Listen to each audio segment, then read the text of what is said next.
ఓం నమః శివాయ. ఓం నమో నారాయణాయ. ఓం శ్రీ చతుర్ముఖ బ్రహ్మదేవాయ నమః. ఓం శ్రీ మాత్రే నమః. ఓం శ్రీ స్వర్ణాకర్షణ కాళభైరవాయ నమో నమః. ఓం గణానాం త్వా గణపతిం అవామహే కవిం కవీన ఉపస్రవస్తవం జ్యేష్ఠరాజం బ్రహ్మణస్వత ఆనశృణ్వన్నోతిభిస్సీదసాదనగం శ్రీమహాగణాధిపతయే నమః. ఓం కాళకాలాయ విద్మహే కాళాతీతాయ ధీమహి తన్నో శ్రీ స్వర్ణాకర్షణ కాళభైరవ ప్రచోదయాత్. ఓం ఐం సరస్వత్యై నమః. ఓం సూర్యదేవాయ నమః. హరి ఓం. చూస్తున్న వీక్షకులకు, ప్రేక్షకులకు, భగవద్బంధువులకు అందరికీ కూడా ఫిబ్రవరి నెల 1వ తారీఖు నుంచి 28వ తారీఖు వరకు ద్వాదశ రాశులలో గ్రహ గమనాలను అనుసరిస్తూ ఎలా ఉండబోతుందో తెలుసుకుందాం. ప్రధానంగా ఫిబ్రవరి అనగానే మనకు ఆమాకావై అంటారు. ఆషాఢ, కార్తీక, మాఘ, వైశాఖ మాసములు శ్రేయోదాయకము. మాఘమాసం అనగానే మనకు మొట్టమొదట గుర్తొచ్చేది మాఘ పంచమి. సరస్వతీదేవి అమ్మవారు భూమండలంలో మానవులకు మొట్టమొదటిసారిగా వాక్కును ప్రసాదించిన రోజు కనుక ఈ భూమండలంలో జరుగుతున్న అందరికీ కూడా సర్వత్రా విద్య, జ్ఞానము, ఐశ్వర్యము ప్రసాదించాలని మనసారా అమ్మవారిని కోరుకుందాం, ప్రార్థిద్దాం. అలాగనే మాఘమాస శుద్ధ సప్తమి, రథసప్తమి, ఆరోగ్యం భాస్కరాదిత్యేత్ అని చెప్పుకుంటాం. అందరికీ సంపూర్ణ ఆయురారోగ్యాలు ప్రసాదించాలని మన అందరి తరపున ఆ సూర్యనారాయణ స్వామిని స్మరించుకుందాం. ఈ ఫిబ్రవరి నెలలో ద్వాదశ రాశిలో గ్రహ గమనాన్ని ఒకసారి వీక్షిద్దాం. వృషభ రాశిలో రాహు సంచార స్థితి, వృశ్చిక రాశిలో కేతు సంచార స్థితి, ధనుస్సు రాశిలో కుజ శుక్ర సంచార స్థితి, మకర రాశిలో రవి బుధ శని సంచార స్థితి, కుంభరాశిలో దేవగురు బృహస్పతి సంచార స్థితితో ద్వాదశ రాశిలో గ్రహ గమనాలు ఈ విధంగా ఉన్నాయి.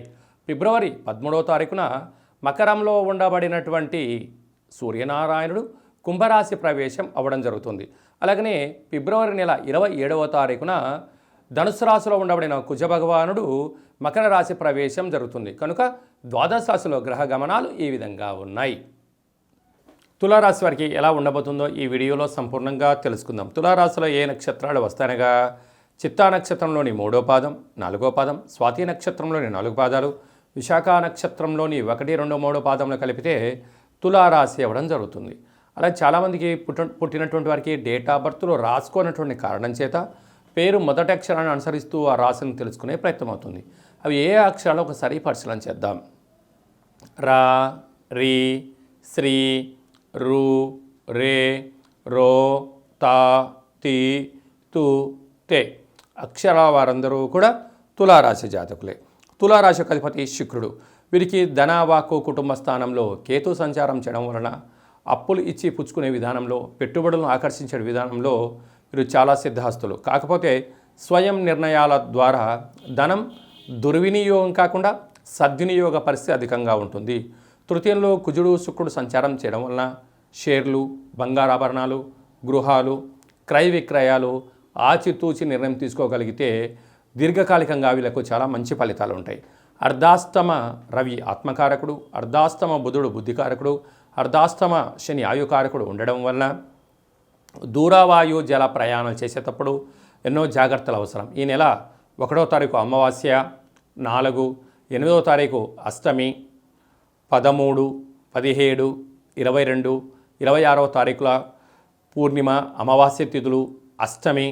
అలాగనే మీ జన్మ నక్షత్రమున దూరవాయు జల ప్రయాణాలు, ముఖ్యమైన సభలు, సమావేశాల వాయిదా వేసుకోవడం ఉత్తమోత్తంగా భావించాలి. సంతాన స్థానంలో దేవగురు బృహస్పతి సంచరించడం వలన నూతనంగా వివాహమైన దంపతులకు పుత్రిక సత్సంతాన సౌభాగ్య స్థితి కలుగుతుందనే విందులు, వినోదాలు, ఆధ్యాత్మిక చింతనలో ఆనందంగా గడుపుతారు. కాకపోతే ఆర్భాటాలకు వెళ్ళారా అప్పులపాలైపోయి స్థిరచరాస్తులు కరిగిపోయే అవకాశాలు అధికంగా ఉంటాయి. అష్టమ స్థానంలో రాహు సంచారం చేయడం వలన వృత్తి, ఉద్యోగ, వ్యాపార కార్యక్రమాల్లో ఒడిదుడుకులు ఉండినను శత్రువుల యొక్క ప్రభావం, పోటీతత్వం ఎక్కువగా ఉన్నంద కారణం వలన మౌనంగా ఉండండి, ఆధ్యాత్మికంగా ఉండండి. పెద్ద పెద్ద సమస్యలను వాటిని చిటికలో పరిష్కరించుకునే మనోధైర్యాన్ని సంపాదిస్తే పరిస్థితి అధికంగా ఉంటుందని చెప్పి గమనించాలి. చిత్తా నక్షత్ర పుట్టిన జాతకులు, కంప్యూటర్సు, ఇంజనీర్లు, ల్యాబ్ టెక్నీషియన్సు, టీవీ ఛానల్లో ప్రోగ్రామ్స్ ఇన్పుట్ అవుట్పుట్ ఎడిటర్లుగా, అలాగే మార్కెటింగు, ఆర్కిటెక్చర్సు, సంపూర్ణమైన ఎక్స్రే జిరాక్స్ సెంటర్లను నడిపించేటువంటి వారు, వైద్య వృత్తికి సంబంధించినటువంటి సర్జన్లుగా, డాక్టర్లుగా, మెడిసిన్స్ క్రయ విక్రయాలు చేసేవారికి, అలాగనే క్రీడారంగ వస్తువులు, ఎలక్ట్రికల్, ఎలక్ట్రానిక్, ల్యాప్టాప్ వంటి వాటిలో అనూహ్యమైనటువంటి ఇన్పుట్ అవుట్పుట్ పార్ట్లను ఏదైతే ఉంటాయో ఆ ఆన్లైన్ ఉత్పత్తుల వ్యాపార కార్యక్రమాలకి చాలా మంచి కాలము. స్వాతి నక్షత్రం పుట్టిన జాతకులు సినిమాలు, న్యాయవాదులు, రవాణా రంగము, కంప్యూటరు, రెడీమేడ్ వస్తువులు, వైన్స్, ఎలక్ట్రికల్, ఎలక్ట్రానిక్స్, జిమ్ సెంటర్లు, కేశాలకు సంబంధించిన బ్యూటీ పార్లర్ నడిపించే వారికి శుచి శుభ్రత ద్వారా అనంత సంపద వారి సొంతం కాబోతుంది. అలాగనే విశాఖ నక్షత్రం పుట్టిన జాతకులు స్వయం వృత్తులు, సేవా రంగాలు, RDO, MRO, collectorate, secretariat, group 1, group 2 exams రాసేవారికి చాలా మంచి కాలమని, అలాగనే యోగా, ఆశ్రమం, మెడిటేషన్ సెంటర్ నడిపించే వారికి ప్రేక్షకాదరణ, ధనాదాయం పొందబోతున్నారు. ఈ విధంగా మనం గమనించినట్లయితే ఈ ఫిబ్రవరి నెల అంతనూ కూడా చాలా మహిమాన్వితమైన రోజులుగా పరిగణించే పరిస్థితి ఉంటుంది. ఫిబ్రవరి నెల 1వ తారీఖు 2వ నెల 2022 అమావాస్య కళౌ వెంకటేశ్వర అన్నట్లుగా మంగళవారము శ్రీ వెంకటేశ్వర స్వామివారి జన్మ నక్షత్రం అవ్వడం వలన పుష్యమాస సందర్భంగా మనము అమావాస్య తిథి అనగానే మనకు యోగులకు, సాధువులకు, గృహంలో ఉండబడినటువంటి అష్టకష్టాలు తొలగించుకునేటువంటి పరిస్థితికి అమావాస్య రోజున మనము శ్రీ స్వర్ణాకర్షణ క్షేత్రపాలక కాలభైరవ స్వామిని స్మరించాలి. అంటే స్వామివారిని స్మరించడం వలన, ధ్యానించడం వలన, ఎర్రటి గుమ్మడికాయలో దీపం పెట్టడం వలన మనకు అష్టకష్టాలు తొలగిపోతాయని చెప్పి గమనించాలి. అలాగనే 5వ తారీఖు 2వ నెల 2022 మాఘమాస శుద్ధ పంచమి శనివారం ఉత్తరాభాద్ర నక్షత్ర సందర్భంగా నూతనంగా అనగా 2 సంవత్సరములు పూర్తిగా నిండి 3వ సంవత్సరం పడినటువంటి చిన్నారులకు, విద్యార్థులకు మనము పాఠశాలలందు వీళ్ళని పంపించాలి మనం అనుకున్నట్లయితే అక్షరాభ్యాసం చేయించాలి. కనుక మనకు బాసర క్షేత్రంలో వ్యాసపీఠం ఉండడం జరుగుతుంది. కనుక బాసర వెళ్ళి ఈ నూతన విద్యార్థులకు అక్షరాభ్యాసం చేయించడము ఉత్తమోత్తమం. ప్రస్తుత కాలమాన ప్రకారంగా అనుకూలంగా లేనటువంటి పరిస్థితి ఉన్నట్లయితే మీకు దగ్గరగా ఉండబడినటువంటి ఏ సరస్వతీమాత అమ్మవారి దేవాలయానికి వెళ్ళి అక్షరాభ్యాసం చేయించండి. మీ పిల్లలకు మంచి ఉన్నత భవిష్యత్తు ఉంటుంది. అలాగే చదువుకుంటూ ఉండబడిన పిల్లలకు పలకలు, పెన్నులు, బుక్సు, ల్యాప్టాప్సు అలాంటి వగైరా సంగీత సాహిత్యాలకు, కళలలో చతుషష్ఠి కళల ఎందు ఏ కళల ఎందు మీ పిల్లలు అభివృద్ధి రాణించాలనుకుంటున్నారో అలాంటి వస్తువులను అమ్మవారి దగ్గర పూజ చేసి స్వీకరించడం వల్ల మీ పిల్లలకు సరస్వతీమాత కృపకటాక్ష వీక్షణ కలుగుతుందని చెప్పి గమనించాలి. 7వ తారీఖు ఫిబ్రవరి నెల 2022 మాఘమాస శుద్ధ సప్తమి సోమవారం అశ్వనీ నక్షత్ర సందర్భంగా రథసప్తమి అంటే సూర్యనారాయణ స్వామి వారికి మనము సూర్యోదయపు మునుపురమే లేచి మంగళ స్నానంను ఆచరింపచేసుకొని సంపూర్ణంగా సూర్యనారాయణుడికి రాగానే ఒక తెల్ల జిల్లేడు యొక్క ఆకులలో చక్కెర పొంగల్ని నైవేద్యంగా ఏర్పాటు చేసుకొని సూర్యనారాయణ రాగానే అర్ఘ్యాన్ని వదిలించగలగాలి.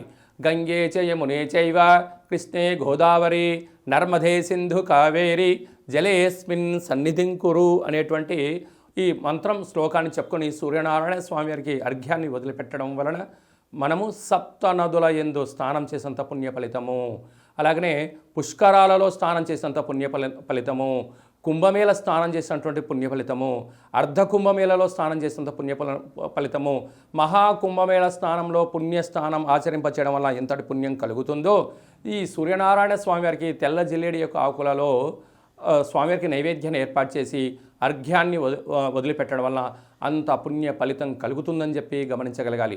వ్యక్తికి ఏదైనా మనం కొనవచ్చు, కానీ ఆయుష్ను, ఆరోగ్యాన్ని మనం ధనం పెట్టి కొనలేము. మనకు సూర్యనారాయణుని ద్వారా సూర్యనారాయణ స్వామికి నమస్కారం చేసుకోవడం వల్ల ఆధ్యాత్మిక చింతన, ఆయురారోగ్యాలు కలుగుతాయి అని చెప్పి మీరు గమనించగలగాలి. అలాగనే 8వ తారీఖున మాఘమాస శుద్ధ అష్టమి మంగళవారం భరణీ నక్షత్ర సందర్భంగా కాలభైరవ అష్టకాన్ని వినడం, చదవడం, వ్రాయడం యోగదాయకం అని చెప్పి గమనించగలగాలి. అలాగనే 12వ తారీఖున మాఘమాస శుద్ధ ఏకాదశి శనివారం ఆరుద్ర నక్షత్రం ఉన్న సందర్భంగా శనేశ్వర స్వామి వారికి తైలాభిషేకం చేసుకోవడం, పరమేశ్వరుడికి రుద్రాభిషేకం చేసుకోవడం వలన మృత్యు అపమృత్యు దోషాలు తొలగిపోతాయని చెప్పి గమనించాలి.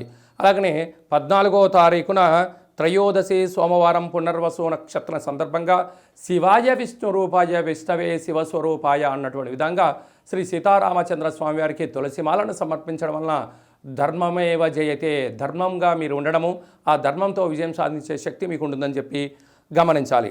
16వ తారీఖున మాఘమాస పూర్ణిమ, మాఘ పూర్ణిమ సందర్భంగా శక్తి కలిగితే మాఘస్నానము, నదిలో మనము దీపాన్ని వదిలిపెట్టడము, అనేక రకాలైనటువంటి శుభ కార్యక్రమం ఆచరింపజేయడము, శక్తి కలిగితే మహాన్యాసపూర్వక ఏకవార రుద్రాభిషేకం చేసుకోవడం, అలాగనే శక్తి కలిగితే శ్రీ రమాసహిత వీర వెంకట సత్యనారాయణ స్వామి వ్రతాన్ని ఆచరింపచేసుకోవడము ఉత్తమోత్తమైన భక్తికి మార్గం అని చెప్పి గమనించగలగాలి. అలాగనే 24వ తారీఖున మాఘమాస బహుళ అష్టమి అనురాధ నక్షత్ర సందర్భంగా అసితాంగ కాలభైరవ రుద్రస్వామి వారికి స్మరించడం, ధ్యానించడం చేయగలగాలి. అదే కాకుండా ఈ ఫిబ్రవరి నెల అంతనూ కూడా శుభం, జయం, లాభం జరగాలని మనం కోరుకుంటున్నట్లయితే ఈ చిన్న విధి విధానాన్ని మనం ఆచరింపచేసినట్లయితే సర్వత్రా జయం మన సొంతం అవుతుందని చెప్పి గమనించగలగాలి. మనకు ఫిబ్రవరి నెల 1వ తారీఖు అమావాస్య రోజు ప్రారంభమవుతుంది. అలాగా 8వ తారీఖు అష్టమి, అలాగే 24వ తారీఖు బహుళ అష్టమి సందర్భంగా కుదిరితే 3 రోజులు, కుదరలేదు ఏదో ఒక్క రోజైనా మనకు గృహంలో పూజా మందిరంలో అష్టదళ పద్మాన్ని ముగ్గుగా వేసుకొని ఎర్ర గుమ్మడికాయను ఛేదింపజేసి పగలగొట్టి అందులో ఉండబడినటువంటి ఆ పీచు పదార్థాన్ని తీసి నిండా నూనె పోసి తూర్పు, ఆగ్నేయం, దక్షిణం, నైరుతి, పశ్చిమం, వాయువ్యం, ఉత్తర, ఈశాన్యం అనేటి విధంగా 8 వైపుల ఒక తెల్లటి ఒత్తికి కాటుక పూస్తే నల్లగా అయిపోతుంది. నల్లటి ఒత్తుల చేత దీపం వెలిగింపచేసి కాలభైరవ అష్టకాన్ని చదివినా విన్నా మన గృహంలో కష్టాలు తొలగిపోతాయని చెప్పడం జరుగుతుంది. అదే కాకుండా కాలభైరవ సౌభాగ్య ముడుపు అంటారు.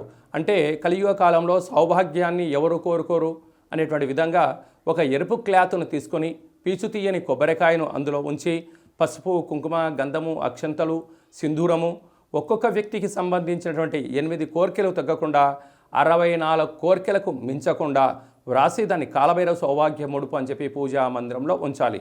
అలాగనే ఈ గుమ్మడికాయతో దీపాన్ని పెట్టగలగాలి. అలాగే 8 రోజులు వరుసగా ఉంచి 9వ రోజు ఈ యొక్క ముడుపును తీసుకుని వెళ్ళి తెల్ల జిల్లెడి యొక్క మొదల్లో వేయాలి. అలాగనే మీ ప్రాంతంలో తెల్ల జిల్లెడి వృక్షం కనిపించలేదు అనుకోండి, ప్రవహించే నీటిలో వేయాలి. వేసిన తర్వాత తెల్ల జిల్లెడి యొక్క కొమ్మలను అంటే 8 ఆకులు కలిగి ఒక కాండం కలిగిన ఆకును తీసుకొచ్చి ఇంటి గుమ్మం ముందర కానీ పూజా మందిరంలో పెట్టడం వలన అష్ట కష్టాలు తొలగిపోయి అష్టైశ్వర్య ప్రాప్తి కలుగుతుంది. ఈ 8 రోజులు మనం కనీసం పఠించాల్సిన మంత్రం ఏమిటయ్యా అంటే ఓం దిగంబరాయ విద్మహే హంస వాహనాయ ధీమహి తన్నో అసితాంగ భైరవ ప్రచోదయాత్. మనకు 12 మాసాలు 12 రాసులు ఎలా ఉంటాయో ఒక్కొక్క మాసంలో ఒక్కొక్క కాలభైరవ స్వామిని స్మరించడం వలన సంపూర్ణమైనటువంటి ఆయురాగ్యాలు కలుగుతాయి. కనుక ఈ యొక్క మాఘమాసంలో మనము ఆచరింప చేయాల్సినటువంటి మంత్రం ఏమిటయ్యా అంటే అసితాంగ కాలభైరవ మంత్రాన్ని స్మరించాలి అని చెప్పి మనకు వేదం చెప్తుంది. ఆ విధంగా చేసినట్లయితే మనకు సకల శుభాలు కలుగుతాయి. ఇదల్లా కుదరదండి, మేము ఉద్యోగాల్లో ఉన్నాం, వ్యాపారంలో ఉన్నాం, ఇంట్లో వసతి లేదు అనుకుంటున్న వారికి ఈ కింది నెంబర్ను మీరు ఎప్పుడైనా సంప్రదించినట్లయితే మీ పేరుపైన ఇక్కడ ముడుపు కట్టి మా యొక్క స్వర్ణాకర్షణ కాలభైరవ స్వామి యొక్క దేవాలయంలో మీ తరపున కుష్మాండ దీపం పెట్టడం జరుగుతుంది. సౌభాగ్య ముడుపు కట్టడం జరుగుతుంది. హోమంలో ముడుపు కట్టి మీకు వీడియో కాల్లో చూపించి వేయడం కూడా జరుగుతుంది. అదే కాకుండా ఈ ఫిబ్రవరి నెలలో జన్మదిన వేడుకలు చేసుకుంటున్న వారికి, వివాహ మహోత్సవ వార్షికోత్సవ కార్యక్రమం చేసుకుంటున్న వారికి సంపూర్ణ కాలభైరవ స్వామి దేవాలయం నుంచి మీకు శుభాశీస్సులు కలగాలని కోరుకుందాం, ఆశీర్వదిద్దాం. మీ బర్త్డే రోజు కానీ మ్యారేజ్ డే రోజు కానీ మీకు మీ తరపున దేవాలయంలో పూజ చేయించాలి అన్నట్లయితే మా యొక్క దేవాలయంలో మీకు పూజలు కూడా చేయించడం జరుగుతుంది. అదే కాకుండా మీ వ్యక్తిగత జాతకం కోసం ఈ కింది నెంబర్ని ఎవరైనా సంప్రదించినట్లయితే మీ డేటా బర్త్లను చూసి మీకు పంచాంగం చెప్పబడను.